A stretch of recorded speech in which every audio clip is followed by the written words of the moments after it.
Alright everyone, welcome to the Prologue video for my Darkest Dungeon playthrough on my YouTube channel. So, chances are if you're here you were directed here after watching before watching the first video, but perhaps you decided to watch the Prologue first. The Prologue has nothing to do with the backstory of the game.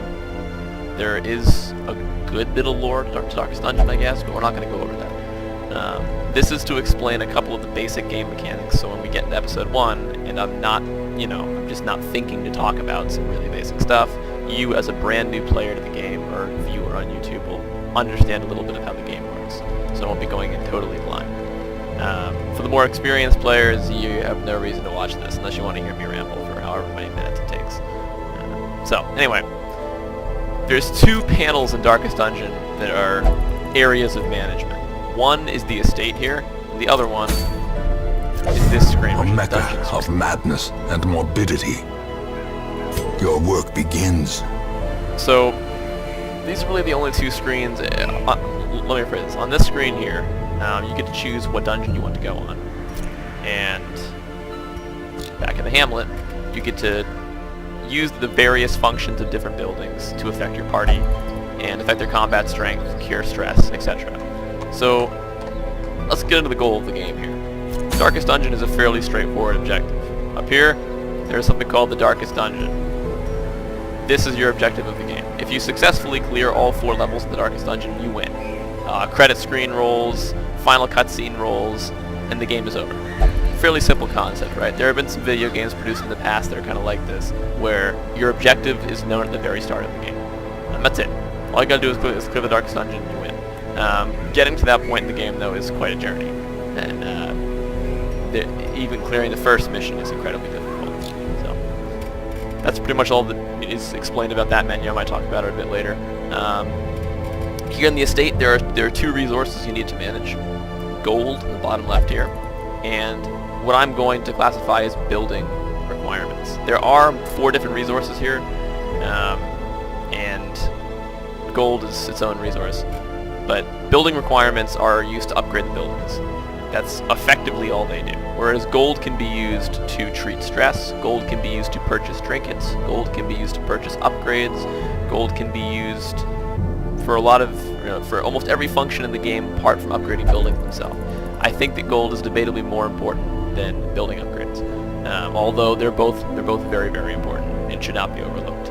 You need to manage both of these. If at any point in your playthrough you run out of gold and somebody's, is so stressed out, they're being an unhealthy asset to your party and you don't have the gold to cure them of that, or somebody has, I don't know, the Black Plague and it just spreads, not having the gold in your cash to cure things is a real issue. So gold management is important alongside just buying upgrades, and building upgrades here are used to upgrade your buildings. So, that comment's going in my video. I think I'll explain this in the level 1, or the first part of the video as well, the series, but we're playing on Darkest difficulty, which is the normal difficulty of the game, because I would do Stygian, but I do not like the whole time limit thing. Otherwise I would do it. And we are playing without any DLCs, so no Shieldbreaker DLC, no Color of Madness DLC, and no Crimson Court DLC. 1, because I'm cheap, 2, because I hate vampires. The only DLC I actually purchased for this game would probably be Crimson Court, because that kind of changes the game, but apart from that, other YouTubers have covered all the DLCs. This is just a vanilla run of the game, and now we'll briefly go over what each building does. So you have several different structures here in the town, and your goal as a player, apart from amassing a party powerful enough to take on the Darkest Dungeon, is upgrading all these buildings. So starting here with the stagecoach, very important structure. Every week in the game, new heroes will come in from the stagecoach for you to recruit. Obviously, you need a steady supply of heroes because, sadly, people are going to die in this game. You need to have replacements. Also, it's random apart from the first 4. The first 4 are guaranteed who they are. It will always be a Crusader, Highwayman, Vestal, and Plague Doctor. But after that, it's random who you get. And, maybe you really need a man-at-arms.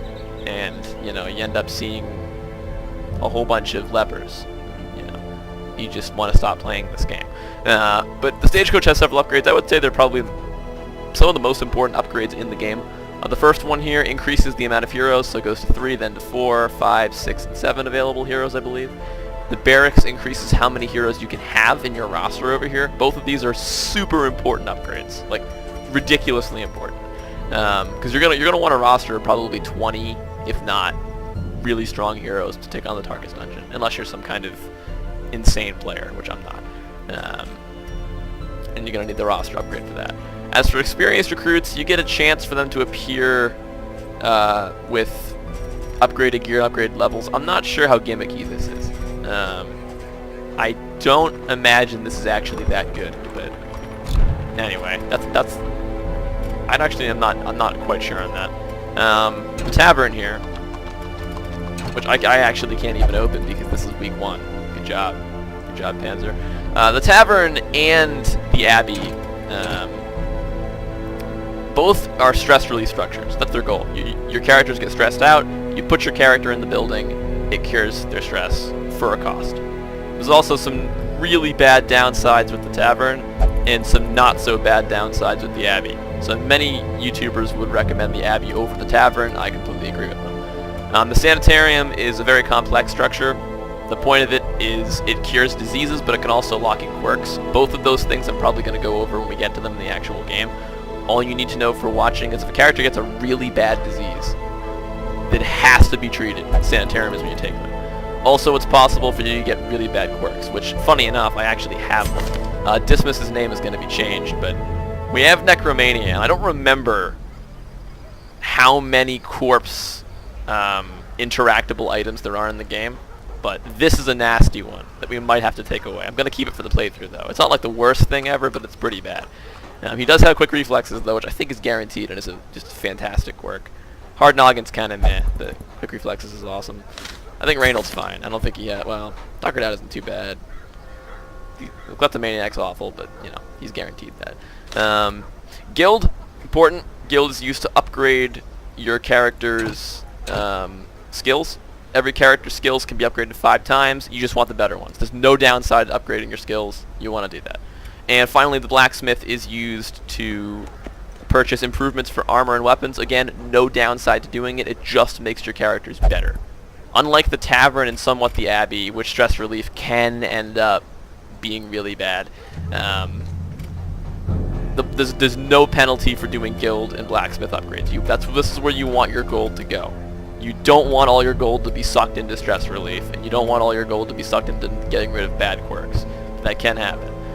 Finally, we have the Nomad Wagon, which is a crazy old lady that sells you tons of stuff you don't need.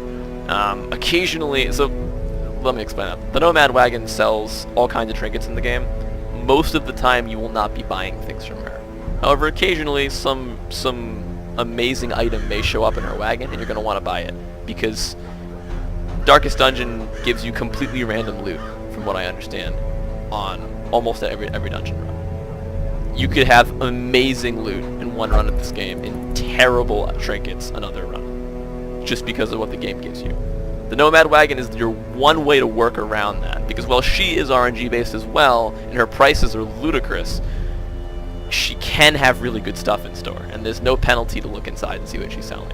So, again, you don't want your gold dump to be the Nomad Wagon, but it's not a bad idea to throw your money in there, if she has something that's actually decent. You have the memoirs here, which pretty much are just recycled voice lines from Wayne June, the narrator. Awesome narrator, one of my favorites in any video game I've ever played, but we're not going to really go over that. There's no reason to do that here. And the graveyard. The graveyard is where your fallen heroes lie. We are playing on normal difficulty, but if we were playing on, I believe, Stygian, it might only be Blood Moon, I'm not sure. You actually have a limited amount of deaths.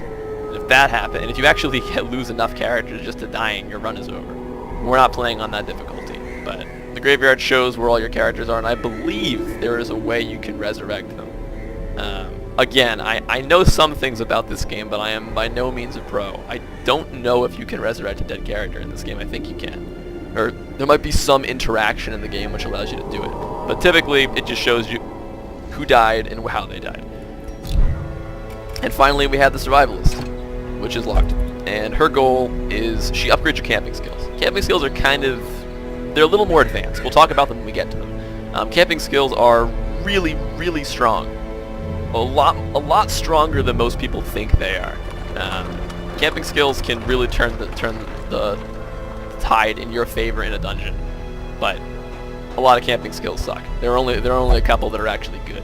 And the job of the survivalist is to pay her, again, way too much money to unlock your good camping skills and not your bad camping skills. And use the good ones to determine tide of battle. So that's the whole hamlet. I believe I have not missed any buildings. Down here we have a couple things. We have the log of the glossary of the game.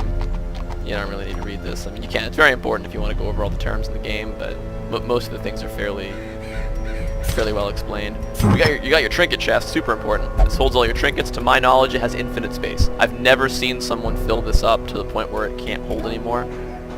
I haven't looked on the wiki, but I'm fairly certain maximum. There is no limit to how many trinkets you can have, and this is your log effectively. It tells you what week it is, tells you what you can kill in the game, and what your goal is in the game. So, yeah, effectively, the TLDR of this video. Acquire building objects here to upgrade your stuff. Acquire gold. Never dip too far into your gold reserve so you can have some when something goes bad. This is an RNG heavy game. If something can go bad, it will go bad eventually. You want to have gold available for that. And on this screen here, which is the dungeon screen, currently we can only go to the ruins, or we could just meme around and take on We Are the Flame. But, you know, that would be silly. We're not doing that. The game actually lets you take on the first of the final missions in the game right now. We could do it if we wanted to, but there's no reason to do that. We have to go here for our first mission, and episode 1 of the playthrough will be a basic mission here in the ruins. But after we clear that, the ruins, cove, warrens, and weld will open up, and each area specializes in different types of enemies and different types of building materials. We will have to hit all of them if we want to upgrade certain buildings. That's the game. Clear each dungeon, become more powerful, get better characters, level up those characters, save your gold, upgrade all your buildings, and when you're ready, hope you have what it takes to take on the darkest dungeon. That's all for the prologue, guys.